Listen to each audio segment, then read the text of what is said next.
दिवस होता 18 ऑक्टोबर 2019चा। निवडणुकीचा प्रचार ऐन रंगात आलेला होता। विधानसभेच्या निवडणुकीमध्ये एकीकडे शिवसेना भाजप आणि दुसरीकडे काँग्रेस आणि राष्ट्रवादी अशी कडवी लढत सुरू होती। प्रचार ऐन रंगात आलेला असतानाच याच निवडणुकीमध्ये एक लोकसभेची पोटनिवडणूक होत होती आणि ती होती साताऱ्याची। या साताऱ्याच्या लोकसभेच्या पोटनिवडणुकीत शरद पवारांचे मित्र स्वतः श्रीनिवास पाटील हे निवडणुकीच्या रिंगणात उतरले होते आणि तेही छत्रपतींचे थेट 13वे वंशज असलेले उदयनराजे भोसले यांच्या विरोधात। उदयनराजे भोसले 2019च्या लोकसभेमध्ये म्हणजे 6 महिने आधीच 5 लाखापेक्षा जास्त मतं घेऊन निवडणुकीत राष्ट्रवादीच्या चिन्हावर निवडून आले होते, पण 6च महिन्यात त्यांनी बाजू बदलली। त्यांनी भाजपमध्ये प्रवेश केला, खासदारकीचा राजीनामा दिला आणि पुन्हा एकदा ते निवडणुकीसाठी सज्ज झाले। 18 तारखेला पवारांची साताऱ्यात सभा होती। या सभेची उत्सुकता अवघ्या महाराष्ट्राला होती। संध्याकाळची वेळ होती, ढग भरून आले होते, सभा होणार की नाही अशी शंका होती। मात्र तशाही अवस्थेत शरद पवार स्टेजवर आले, पाऊस सुरू झाला, धो-धो कोसळत्या पावसामध्ये सभा झाली। या सभेनं इतिहास रचला, शरद पवारांच्या नावाचा जयघोष झाला आणि त्याच मैदानावरती शरद पवार नावाचा सह्याद्रीच भाजपला टक्कर देऊ शकतो अशा पद्धतीचा प्रचार राष्ट्रवादीने सुरू केला आणि या निवडणुकीत ऐतिहासिक गोष्ट घडली, ती म्हणजे छत्रपतींचे थेट 13वे वंशज असलेले उदयनराजे भोसले पराभूत झाले। निवडणुकीत इतिहास घडला। आत्तापर्यंत कधीही छत्रपती उदयनराजे भोसले यांनी लोकसभेच्या निवडणुकीत पराभव पाहिला नव्हता। तो पराभव त्यांना या निवडणुकीत पाहायला मिळाला आणि तोही शरद पवारांमुळे। शरद पवारांचे अत्यंत घनिष्ठ मित्र, अगदी कॉलेजातले मित्र असलेले श्रीनिवास पाटील आपली सनदी नोकरी बाजूला साडून आणि त्यानंतर अनेक पद भूषवून म्हणजे राज्यपाल पद वगैरे भूषवून ते पुन्हा 75 पार केल्यानंतर निवडणुकीत होते। सातारकरांनी यावेळी उदयनराजे भोसलेंना नाकारलं आणि 75 पार केलेल्या श्रीनिवास पाटलांना कौल दिला आणि म्हणून साताऱ्याची निवडणूक खरं तर ऐतिहासिक ठरली। नमस्कार, मी अभिजित करंडे, मुंबई तकमध्ये आपल्या सगळ्यांचं स्वागत आहे आणि गणित लोकसभेचं या कार्यक्रमामध्ये आपण आज आढावा घेणार आहोत साताऱ्याच्या लोकसभेचा।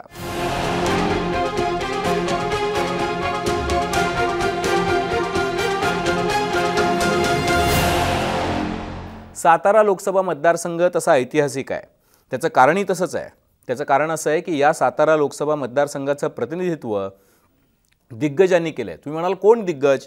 तर या दिग्गजांमध्ये नाना पाटील, किसनवीर, यशवंतराव चव्हाण, प्रतापराव भोसले अशा दिग्गजांचा समावेश आहे। या जिल्ह्यानं कायम काँग्रेसी विचारांना साथ दिली आणि त्यानंतर म्हणजे 1999 नंतर शरद पवारांसोबत राहिलेला जिल्हा म्हणून या जिल्ह्याची ओळख आहे। अगदी जेव्हा 51ची पहिली निवडणूक झाली 1951ची, तेव्हापासून फक्त 1996चा अपवाद वगळता कायम या जिल्ह्यानं, या लोकसभा मतदारसंघातल्या जनतेनं काँग्रेसच्या विचारांचा उमेदवार लोकसभेमध्ये पाठवला। आणि जेव्हा 2019मध्ये छत्रपतींचे थेट 13वे वंशज असलेले उदयनराजे यांनी राष्ट्रवादी सोडून भाजपमध्ये प्रवेश केला, त्यावेळेला सगळ्या देशभर भाजपचं वातावरण असताना सुद्धा साताऱ्यातल्या जनतेनं उदयनराजेंना नाकारलं आणि म्हणूनच साताऱ्याचा जो हा पट्टा आहे तो खूप महत्त्वाचा आहे। आता सातारा लोकसभा मतदारसंघ कसा आहे तर त्यामध्ये येतो वाई तालुका, कोरेगाव तालुका, कराड उत्तर, कराड दक्षिण, पाटण आणि सातारा या सगळ्या तालुक्यांनी मिळून म्हणजे 6 मतदारसंघांनी मिळून बनलेला हा एक लोकसभा मतदारसंघ आहे। आता विशेष गोष्ट म्हणजे या लोकसभा मतदारसंघाची भौगोलिक रचना कशी आहे तर भौगोलिक रचना लक्षात घ्या। काही भाग जो आहे म्हणजे कोरेगावचा थोडासा भाग, खटावचा थोडासा भाग, फलटणचा थोडासा भाग, हा जो भाग आहे आणि वाईचा थोडासा भाग, हा भाग थोडासा दुष्काळी पट्टा म्हणून ओळखला जातो। आपल्याला माहिती आहे मांडेश, खटावमांड हा भाग जो आहे तो दुष्काळी पट्टा आहे आणि दुसऱ्या बाजूला सातारा, पाटण, कराड हा एकदम उसाचा पट्टा, एकदम सधन भाग म्हणून ओळखला जातो। त्यामुळं या जिल्ह्यातली गणितं जी आहेत ती अत्यंत वेगळी ठरतात। हा जिल्हा सधनही आहे एका बाजूला आणि दुसऱ्या बाजूला पाण्याचं वैषम्य असल्यामुळं तिथल्या लोकांना मोठं चॅलेंज सुद्धा आहे। दुसरीकडे ऐतिहासिकदृष्ट्या या जिल्ह्याचं महत्त्व काय आहे तर ऐतिहासिकदृष्ट्या खटाव तालुक्यातल्या कटगुण गावामध्ये महात्मा ज्योतिराव फुले यांचा जन्म झाला, ज्यांनी महिलांच्या शिक्षणाची मुहूर्तमेढ या देशामध्ये महाराष्ट्रामध्ये रोवली। दुसरीकडे सातारा जिल्ह्यामध्येच नायगावमध्ये सावित्रीबाई फुले यांचा जन्म झाला। तिसरीकडे संगम माहुली, रामशास्त्री प्रभुणे ज्यांच्या न्यायदानासाठी ते ओळखले जातात, त्यांचा जन्म झाला। म्हणजे हा जिल्हा जो आहे तो ऐतिहासिक आहे आणि सर्वात महत्त्वाचं म्हणजे शिवरायांची गादी असलेला हा जिल्हा आहे. त्यामुळंच या जिल्ह्याकडं विशेष लक्ष आहे. आता हे झालं ऐतिहासिक आणि भौगोलिक महत्त्व. आता मतदानाच्या दृष्टीनं काय महत्त्व आहे? तर मतदानाच्या दृष्टीनं महत्त्व हे आहे, मी वारंवार पहिल्यांदाही सांगितलं की या जिल्ह्यातून कोण कोण निवडून गेलं आहे बघा. या जिल्ह्यामधून 1957ला नाना पाटील निवडून गेलेले आहेत कम्युनिस्ट पक्षाच्या चिन्हावरती. त्यानंतर किसनवीर 1962ला 67ला 71ला काँग्रेसच्या तिकिटावरती निवडून गेले. यशवंतराव चव्हाण भारताचे उपपंतप्रधान राहिलेले, महाराष्ट्राचा मंगल कलश ज्यांनी आणला ते यशवंतराव चव्हाण 1977ला 80ला नॅशनल काँग्रेसच्या तिकिटावरती म्हणजे काँग्रेसच्या तिकिटावरती इथून निवडून गेले. प्रतापराव भोसले महाराष्ट्राच्या राजकारणातले एक उत्तुंग व्यक्तिमत्व होते एकेकाळी आणि त्यांनी सुद्धा 1994, 89 आणि 91ला काँग्रेसच्या तिकिटावरच इथून निवडणूक लढवली. आता या सगळ्यानंतर म्हणजे 1999 नंतरचा जो भाग आहे तो अत्यंत महत्त्वाचा ठरतो. त्याचं कारण काय आहे की 1999ला शरद पवार यांनी काँग्रेसमध्ये बाजूला होऊन राष्ट्रवादी काँग्रेस पक्षाची स्थापना केली. राष्ट्रवादी काँग्रेस पक्षाची स्थापना केल्यानंतर सातारा जिल्ह्यानं त्यांना सर्वाधिक त्यांच्या पदरामध्ये दान टाकलं. लक्ष्मणराव पाटील हे 1999ला 2004ला आणि 2004ला या दोन्ही वेळेला खासदार म्हणून लोकसभेमध्ये निवडून गेले. आणि त्यानंतर छत्रपती उदयनराजे भोसले यांनी 2009ला 14ला आणि 19ला राष्ट्रवादी काँग्रेस पक्षाच्या तिकिटावरती इथून निवडणूक लढवली आणि त्याही वेळेला राष्ट्रवादी काँग्रेसच्याच पदरामध्ये इथल्या जनतेनं दान टाकलं. आता सर्वात महत्त्वाचा भाग काय आहे तर इथली असलेली डेमोग्राफी काय सांगते तर वाई मतदारसंघ जो आहे त्या मतदारसंघावरती वर्षानुवर्ष मकरंद पाटील हे निवडून येतात. तिथं राष्ट्रवादी काँग्रेस पक्षाचा आमदार आहे, पण आता मकरंद पाटील यांनी स्वतः अजित पवार गटासोबत जाणं पसंत केले. कोरेगाव मतदारसंघ म्हणजे आधीचा खटाव मतदारसंघ. कोरेगाव मतदारसंघातून आपल्याला कल्पना असेल की शालिनीताई पाटील सुद्धा निवडणूक लढल्या आणि त्या जिंकलेल्या होत्या. त्यानंतर कोरेगाव मतदारसंघानं 2014ला शशिकांत शिंदे यांना सुद्धा तिथून निवडून दिलेलं होतं. मात्र 2019मध्ये तिथं शिवसेनेला पहिल्यांदा यश मिळालं. महेश शिंदे जे आहेत ते तिथून निवडून गेले. कराड उत्तर इथं बाळासाहेब पाटील जे सहकार मंत्री होते ते तिथून निवडून जात आहेत. तो राष्ट्रवादीचा बालेकिल्ला आहे, ते शरद पवार गटासोबत आहेत. कराड दक्षिण तिथून पृथ्वीराज चव्हाण माजी मुख्यमंत्री ते गेले 2 टर्म तिथून निवडणूक लढवत आहेत आणि तिथून ते निवडून येत आहेत. पाटण शंभूराज देसाई शिंदे गटासोबत आहेत आणि सातारा शिवेंद्रराजे भोसले जे शिवेंद्रराजे भोसले आधी राष्ट्रवादीसोबत होते ते शिवेंद्रराजे भोसले त्यांनी भाजपमध्ये प्रवेश केला 19 निवडणुकीच्या वेळेला आणि ते तिथून निवडून येत आहेत. आता मोठामोठी जर बघितलं आपण तर मकरंद पाटील असतील किंवा शिवेंद्रराजे भोसले असतील किंवा मग शंभूराज देसाई असतील किंवा महेश शिंदे असतील.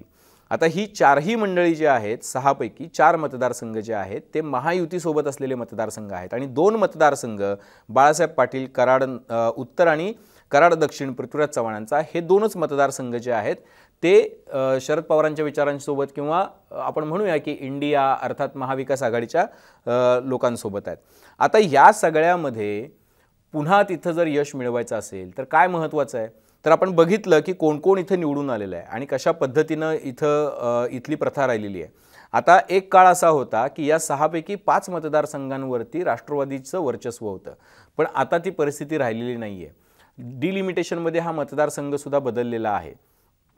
त्यामुळं या सातारा जिल्ह्यामध्ये जर निवडून यायचं असेल तर तिथं शरद पवार नावाचा करिश्मा चालतो हा इतिहास सांगतो. पण वर्तमान काय आहे तर वर्तमान हे सांगतं की या मतदारसंघाचं डेमोग्राफिक बदललेलं आहे. 4 वर्सेस 2 असं झालेलं आहे. म्हणजे महाविकास आघाडीच्या बाजूनं 2 मतदारसंघ आहेत आणि महायुतीच्या बाजूनं 4 मतदारसंघातले लोक आहेत. आता त्यातल्या त्यात जर आपण बघितलं तर पाटणमधून जे शंभूराज देसाई निवडून येतात ते अवघ्या खूप कमी मतांनी यावेळेला 2019च्या निवडणुकीमध्ये निवडून आलेले आहेत. म्हणजे जवळपास 600 ते 800 मतांनी त्यांचा विजय झालेला आहे. दुसरीकडे जर आपण बघितलं तर सातारा शिवेंद्रराजे भोसले जे आहेत ते भाजपच्या तिकिटावरती निवडून आलेले आहेत. वाईमध्ये मकरंद पाटील जे आहेत त्यांची सुद्धा निवड जरी झालेली असली तरी त्याच्यामध्ये शरद पवारांच्या विचारांच्या मतदारांचा प्रभाव जो आहे तो जास्त आहे. म्हणजे आता इथं कस लागणार आहे तो 3 नेत्यांचा कस लागणार आहे. 3 म्हणण्यापेक्षा 2 नेत्यांचा कस लागणार आहे. कोण 2 नेते आहेत ते त्यातले एक आहेत जे स्वतः मुख्यमंत्री आहेत, जे स्वतः ज्यांचा जिल्हा सातारा आहे, ज्यांचं गाव दरे आहे ते स्वतः मुख्यमंत्री एकनाथ शिंदे यांचा कस लागणार आहे. कारण ही लोकसभा तिथून निवडून आणायची असेल तर त्यांना कष्ट घ्यावे लागतील. आणि दुसरे आहेत ते अजित पवार ज्या जिल्ह्यांना आतापर्यंत राष्ट्रवादीला साथ दिली तो जिल्हा त्यांच्याच बाजूनं म्हणजे राष्ट्रवादीच्या बाजूनं अजित पवार असा दावा करत आहेत की ते मूळ राष्ट्रवादी आहेत, तर त्यांच्या बाजूनं राहावा यासाठी त्यांना प्रयत्न करावे लागणार आहेत. आता सर्वात शेवटची जी निवडणूक होती म्हणजे श्रीनिवास पाटलांच्या आधीची निवडणूक म्हणतोय मी, म्हणजे ज्या निवडणुकीमध्ये उदयनराजे भोसले जे आहेत ते राष्ट्रवादीच्या चिन्हावर लढले, ती निवडणूक 2019ची निवडणूक. या निवडणुकीमध्ये काय झालं होतं तर या निवडणुकीमध्ये राष्ट्रवादीनं म्हणजे उदयनराजे भोसलेंनी 5,79,000 मतं घेतलेली होती आणि शिवसेनेच्या तिकिटावरती नरेंद्र पाटील उभे होते. तेच नरेंद्र पाटील जे आता भाजपसोबत आहेत, अण्णासाहेब पाटलांचे चिरंजीव, ज्या अण्णासाहेब पाटील यांनी मराठा आरक्षणासाठी आपलं पहिलं बलिदान दिलं, त्यांचे चिरंजीव. त्यांना 5,52,000 मतं मिळालेली होती. म्हणजे उदयनराजे भोसले यांना 51% मतं मिळालेली होती आणि शिवसेनेला 40% मतं मिळालेली होती.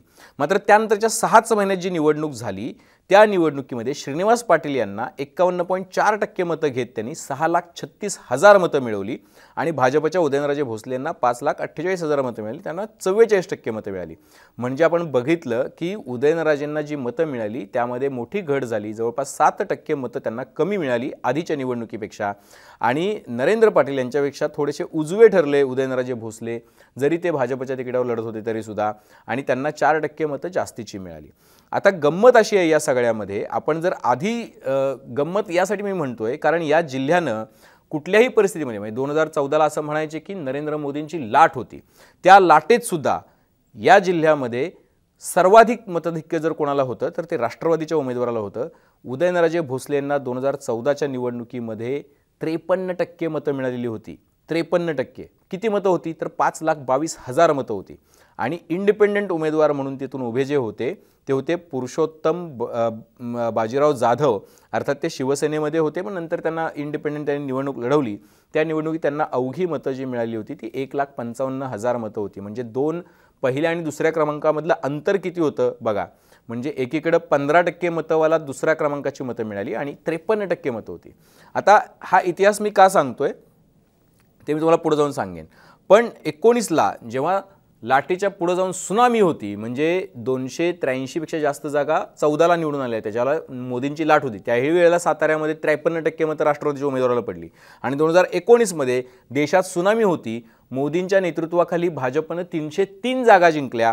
त्याही वेळेला जवळपास 51.91% म्हणजे 52% मतं जी आहेत ती राष्ट्रवादीच्या उमेदवाराला मिळाली होती. म्हणजे कुठल्याही परिस्थितीत इथला जो मतदार आहे तो राष्ट्रवादीच्या विचारांपासून किंवा काँग्रेस राष्ट्रवादीचा जो विचार आहे त्या विचारापासून दूर गेलेला बघायला मिळत नाही. हे वैशिष्ट्य आहे या लोकसभा मतदारसंघाचा आणि म्हणून इथं कस लागणार आहे अजित पवारांचा आणि पर्यायानं एकनाथ शिंदे यांचा आणि भाजपचा सुद्धा.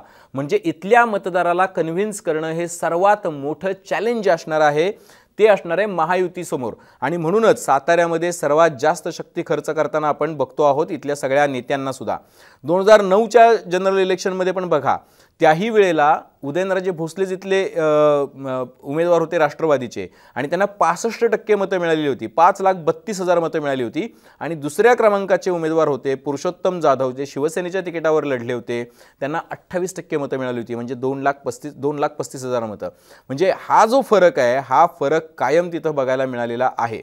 म्हणजे यशवंतराव चव्हाण असोत, किसन वीर असोत, नाना पाटील असोत किंवा त्यानंतर आलेले उदयनराजे भोसले असोत किंवा लक्ष्मणराव पाटील असोत, या सगळ्या मंडळींना काँग्रेस राष्ट्रवादीच्याच तिकिटावर उमेदवारी मिळाली आणि इथल्या मतदारांना जो कोणी काँग्रेस आणि राष्ट्रवादीच्या तिकिटावर लढला त्याच्याच बाजूनं आपलं मतदान जे आहे ते दिलेलं आहे.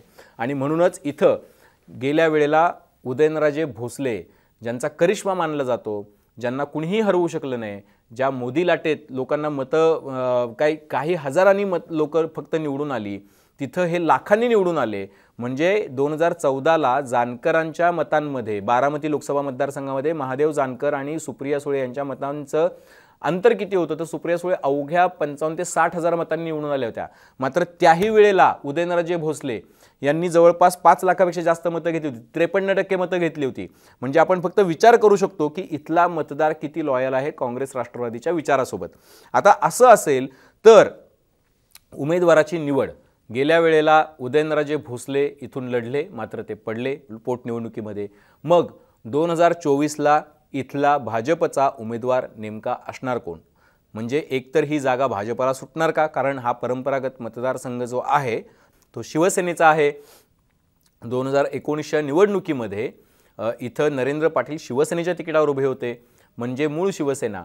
आता अर्थात एकनाथ शिंदे हा मतदारसंघ भाजपसाठी सोडणार का, हा झाला पहिला प्रश्न. दुसरा प्रश्न, जर मतदारसंघ सोडला तर मग शिवसेनेचा उमेदवार कोण असणार, हा झाला दुसरा प्रश्न. तिसरा प्रश्न, हा जर मतदारसंघ एकनाथ शिंदे यांनी भाजपसाठी सोडला तर उदयनराजे पुन्हा एकदा निवडणुकीच्या रिंगणात असणार का, हा झाला तिसरा प्रश्न.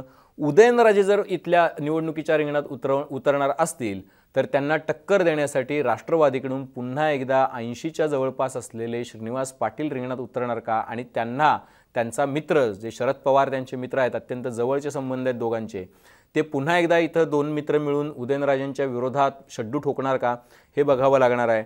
आणि चौथा महत्त्वाचा प्रश्न, जर उदयनराजे नाहीत, कारण उदयनराजे आता राज्यसभेवरती आहेत, जर उदयनराजेंना तिकीट द्यायचं नाही असं जर पक्षाने ठरवलं आणि जर उमेदवार बदलला तर इथं नवख्या उमेदवाराला भाजपच्या तिकिटावर किंवा शिवसेनेच्या तिकिटावर जो उभा राहील त्याला इथला मतदार स्वीकारणार का, हा महत्त्वाचा प्रश्न आहे. कारण गेल्या 5 वर्षामध्ये म्हणजे 2019 ते 2024 इथं असा कुठलाही दुसरा उमेदवार तयार झाल्याचं आपल्याला बघायला मिळालं नाही. पुन्हा एकदा नरेंद्र पाटील यांना पॅराशूट म्हणून तिथं पॅराड्रॉप केलं जाणार का, हे सुद्धा बघावं लागेल. म्हणजे भाजपसमोर सर्वात कठीण मतदारसंघ जर 48 पैकी महाराष्ट्रातला कुठला असेल तर मला असं वाटतं की हा सातारा लोकसभा मतदारसंघ आहे, जिथली गणितं 1951 पासून केवळ एकदा हिंदुराव नाईक निंबाळकरांना या मतदारसंघामधून यश मिळालं भाजपच्या तिकिटावरती, केवळ त्यांना यश मिळालं, बाकी कोणालाही इथं यश मिळालं नाही. म्हणजे ज्या मतदारसंघानं गेली 70-60-70 वर्ष म्हणजे जवळपास त्यातली 65 वर्ष एकाच विचाराच्या बाजूने हा मतदारसंघ राहिला, तिथं चमत्कार घडवण्याचं आव्हान जे आहे ते महायुतीसमोर असणार आहे. ते आव्हान देवेंद्र फडणवीस, अजित पवार आणि एकनाथ शिंदे कसं पेलणार आहेत हे बघणं उत्सुकतेचं असणार आहे. आणि त्यांना टक्कर शरद पवार 83-84 वर्षांचे शरद पवार त्यांना कशी टक्कर देणार, बदललेल्या गणितांनुसार शरद पवारांचं पारडं जड ठरणार का, राष्ट्रवादीमधली फूट ही शरद पवारांना पुन्हा एकदा उभारी देण्यासाठी सातारा जिल्हा त्यांच्या मागे उभा राहणार, की या फुटीमुळे शरद पवार यांची राष्ट्रवादीची गणितं सातारा जिल्ह्यातली बिघडणार, हे पाहणं महत्त्वाचं असणार आहे. आपल्याला हा व्हिडिओ कसा वाटला हे कमेंट बॉक्समध्ये नक्की कळवा. त्यासोबतच बेल आयकॉनवरती क्लिक केलं तर आपल्याला सगळ्या अपडेट्स मिळत जातील. आणि सर्वात महत्त्वाचं म्हणजे मुंबई तकचं यूट्यूब चॅनल सबस्क्राईब करायला विसरू नका. पाहत रहा मुंबई तक.